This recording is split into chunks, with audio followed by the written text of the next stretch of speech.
الله محبوبا لمن مستا فخادا ختم القرآن تراو په فیضان مدینه مدرسه مدین کې چې کوم هغه منعقد شوی و د شپږو شپو نن هغه ختم وشو نه مې دنیا فخادا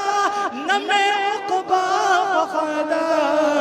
اے د الله محبوبا لمن مستا ما عاجز ما شړل زانا ما عاجز ما شړل زانا قربان شمال چلو آیا ہے ماہ سیاہ جنت کا ماہ چلو مولا کی چاہت سے دل کو بسائے چلو نوریوں کی سجی ہر طرف محفلیں مسجدوں میں تراویح کی رونق محبت حبیبا زما دولت ستایو دیدار پولا زما جنت دے ماتا د ټول جهان نگرانا ماتا د ټول جهان نگرانا قربان شمال غواړه ما تر خپل ځانا و جانانا کی رونقیں اور تلاوت کی آباد ہے مجلس آسماں سے برسنے لگی رحمتیں مولا کی چاہت سے دل کو بسائے چلو مولا کی چاہت سے دل کو بسائے چلو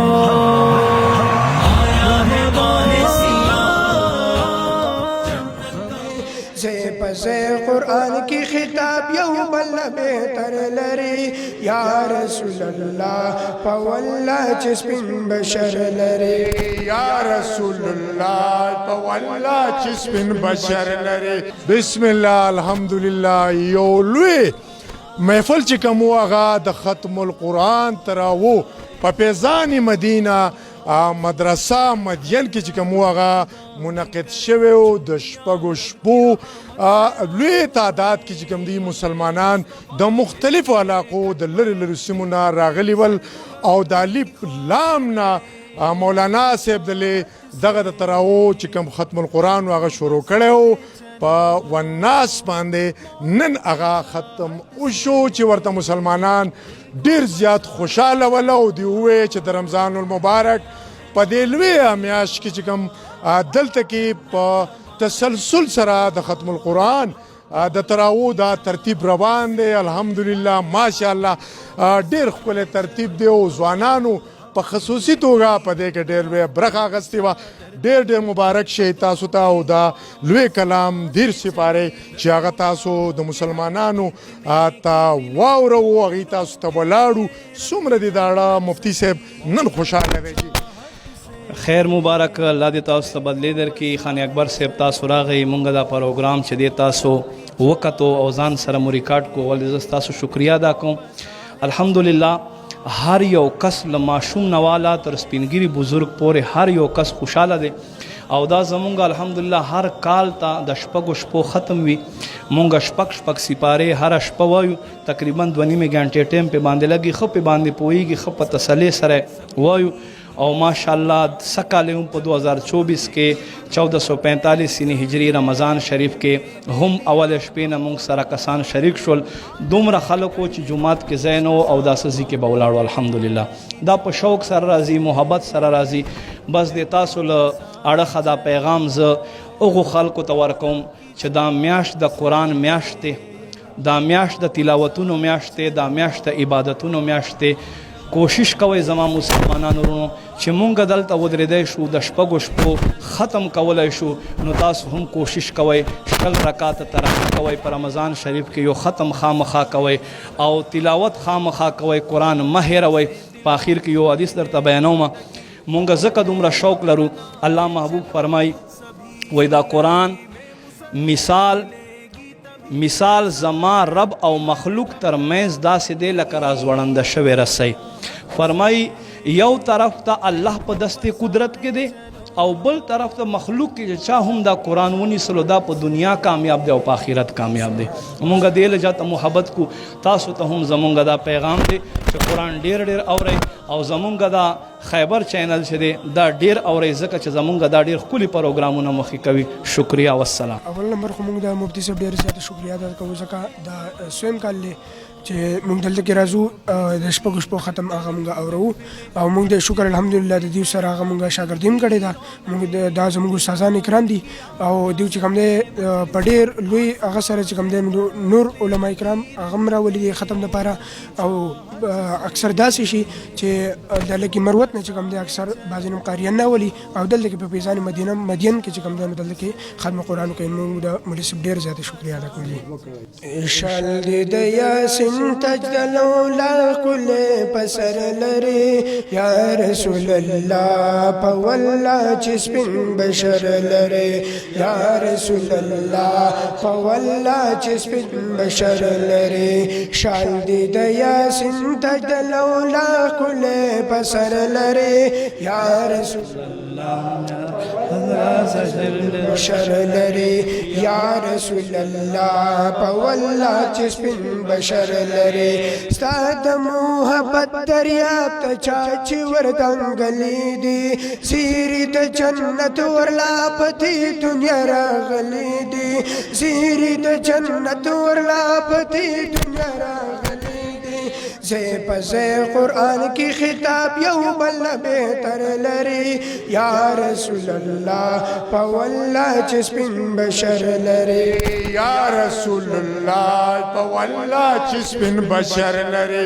یا رسول الله په والله چې سپین بشر لري. ډېره مهرباني زبردست ښکلی محفل چې کوم و هغه منعقد شوی و ډېر ډېر مبارک شي ستاسو په خصوصي توګه ځکه چې دا ډېره قرباني هم ستاسو ده ستاسو د خاندان ده. څومره نن خوشحاله یې ډېر زیات خوند ما دې پروګرامونه داسې ورکړو چې دې کې به دا کارونه کېږي دا پروګرامونه به کېږي اعظم د عزت والجماعت پروګرامونه به کېږي ځکه چې دا نور دې کوم دا خبره ورکړه شوې ده غیر چاپېره دا یو ځای پاتې مچ دا دې ولا بنیاد جوړ کړم دې راکاروي. دا راته ووایه چې د مفتي صاحب څومره خواري وکړه او څومره لوی محنت یې وکړو نن په مدین کې څومره لوی مقام چې کوم دی هغه جوړ دی. ښه پروګرام جوړ دی دا د په برکت دی دا زموږ دا منډي تېر دی تکړه دی جومات یې آباد کو د پسې خلک راځي. بچوړی ډېر زیات خوشحاله دا مخ ته بالکل د خندانه چې کوم دی راټولیږي نه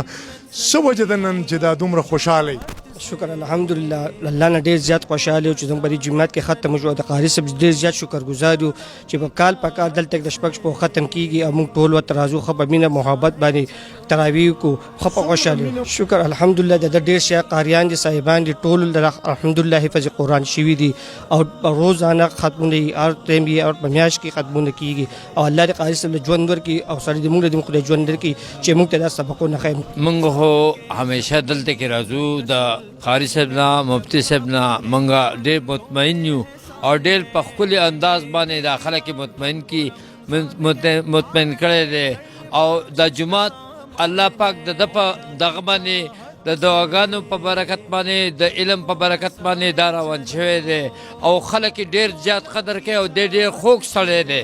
او ډېر قدردان سړی دی او ډېر عالمان او ډېر طالب علمان د دونه علم اصلي او بهر ځي او ډېر خلک مشران ولا راځي. الله دې دله نور هم عمر ورکړي او ډېر زیات تکلیفات پرې راغلي هغه مصیبتونه د خدای پاک په امان کې نو او سره د مونږ د ټولو او الله پاک دې دا جومات چې دی د ده په برکت باندې نور هم مخکې بوځي. په ښکلي اواز باندې ختم القرآن شو ډېر ښکلی په طریقه باندې ډېر په خشان باندې او ډېر د قرآن شریف چې کوم اصول د قاریانو صاحبانو په هغې باندې ختم القرآن د تراویح چې کوم هغه په فیضان مدینه کې نن سر ته ورسید. ښکلی تقریب پکې منعقد شو. مقصد د علما کرامو او د مفتی طارق امین عطاري صاحب و چې یاره زمونږ څومره پورې دلته مقتدیان دي او راغلي ختم القرآن له خلک دي چې هغوی ته هم دا پیغام ورسي چې یاره دلته په ډېر ښکلي طریقه باندې د شپږو شپو چې کوم هغه لوی د الله د کلام چې کوم هغه ختم القرآن په تراو کې وشو او زه به تاسو ته دا ووایم چې ډېر ښکلي بیانونه وشو د روژې په حواله باندې ښکلې نعتخواني وشوه د سرور کائنات حضرت محمد صلی الله علیه وسلم په شان باندې خبرې وشوې هغه ته د عقیدت پرځونې وړاندې شوې یقینا داسې علما کرام داسې مفتیان صاحبان داسې مشران داسې خلک د دین ستنې دي او الله تعالی دې د دوی په عمرونو کې برکتونه ولګوي چې زمونږ د دین دا فریضه چې څومره کفار زمونږ د ماتولو زمونږ د خرابولو زمونږ دین ته د نقصان رسولو هڅې کوي چې هغه سوچونه هغه فکرونه په خاورو کې میلاویږي او الله دې په راروانه روژه کې هم په داسې ښکلي محفل کې مونږ د دیو سره چې کوم دی په امامت کې او د دیو په مقتدي په حیثیت باندې چې کوم دی مونږ وساتي